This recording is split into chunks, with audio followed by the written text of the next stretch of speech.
Hello and welcome to the African Descendants Forum, Movers and Shakers.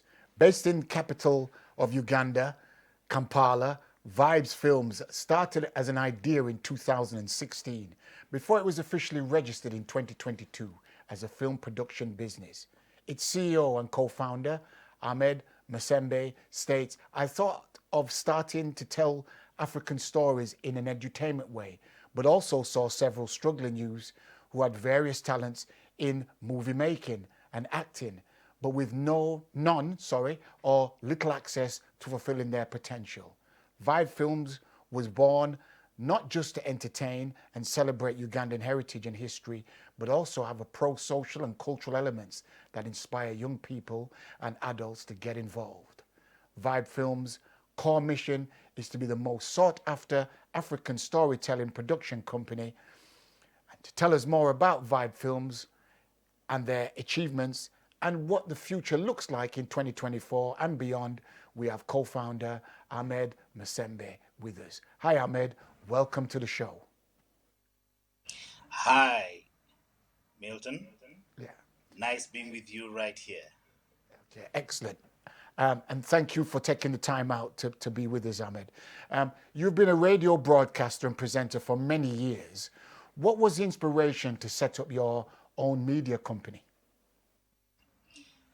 Um, I've been involved for as long as I can remember because it's the field in which I started thinking about being a worker. When I completed my senior secondary school, I started off right away to be a freelancer writer for some of the big radio stations in Kampala. Then, back then in time, I was a contributor for Sanyu Radio, the first FM radio station that was started in Uganda in, I think, 1992, about that, 30 years ago. On the 18th, it was a Saturday, and tomorrow, actually today, it is making 30 years since ever the private first FM radio station was established in Uganda.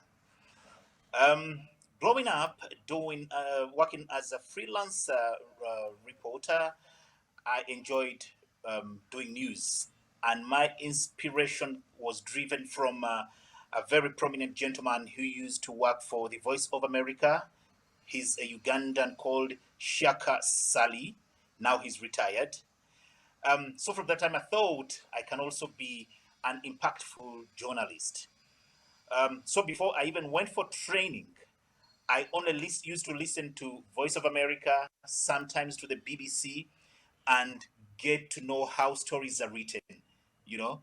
So I continued being a contributor for that radio station. Later on, I contributed for another big radio station in Uganda called Capital Radio.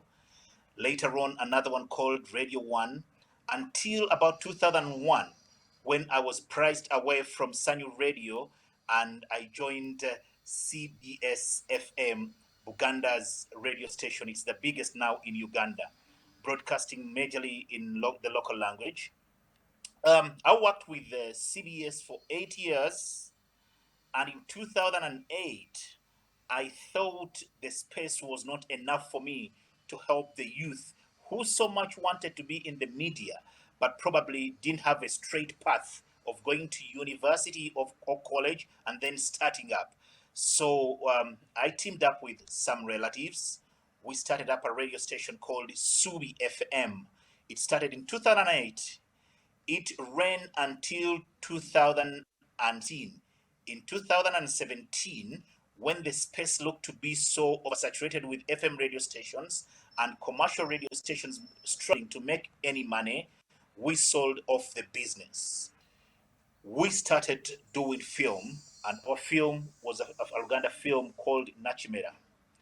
That film, the idea I had when I was talking to the writer was to come up with uh, a film that was going to kill the stereotyping whereby in Africa there are jobs that are only known to be for women and only known to be for men. If a woman crosses over to a male field, she is looked at as a strange person.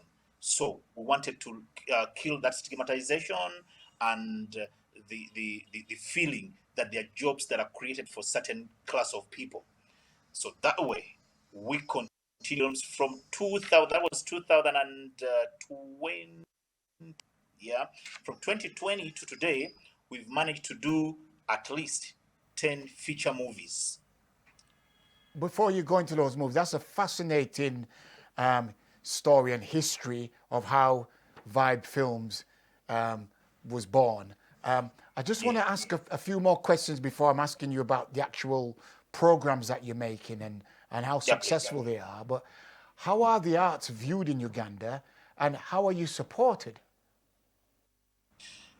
In Uganda, um, the art is minimally or actually not funded that way, because all the artists you'll see, the film creators, the musicians, and whoever, they struggle on their own to even go to the studio, to buy the gadgets, to go and hire studios. There's no policy that is helping them out in that line. Well, Ahmed, thank you for taking the time out with us and the ADF. We'll do as much as we can to promote your work, Vibe Films, here in the UK. And thank you to our followers for taking time to tune in to the ADF. See you next time on Movers and Shakers across the African diaspora.